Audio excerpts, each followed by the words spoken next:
Kaisa Eisha, laps mina. Müra.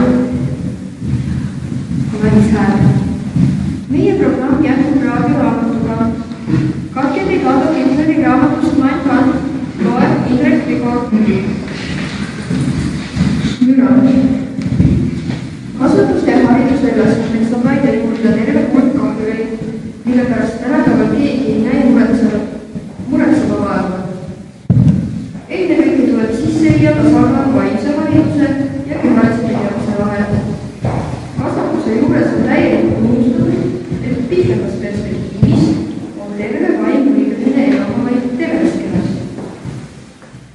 Ühiskonna kõrgkindel hariduse keskendumine pelgalt vaimsusele muudab intelligentsid teovõimetuks aegadel, mille ainuüksi püsima jäänud. Rääkimata läbi löömisest sõltub mitte vaimust, vaid psüühikast.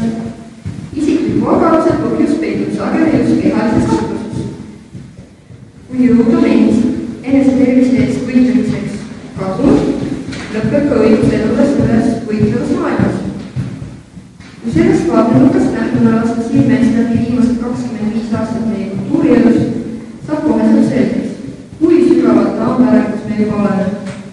Kõikjal kohtume oma puhutavast võõraid seikmeid, mis meie kultuuri varem või hiljem puhutavad.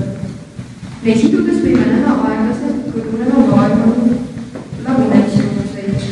Hoidku, et need rahvad, kes selle haiguse üle kontrolli kaotavad. Müra.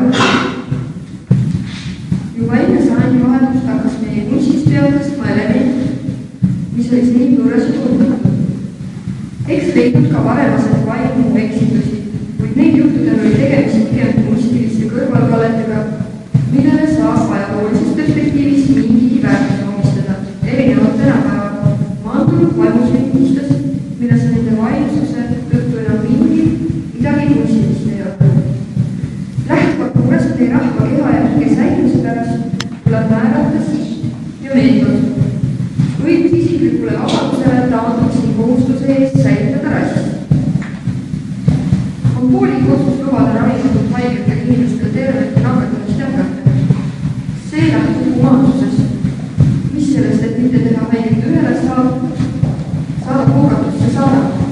Nõue, et kõrvatult tuleks teha teiste, samuti kõrvatute eostamise võimatuks, on selge mõistus nõue ja väljendab plaanipärasel eluviimisel inimkonna kõige humaansemat tegu.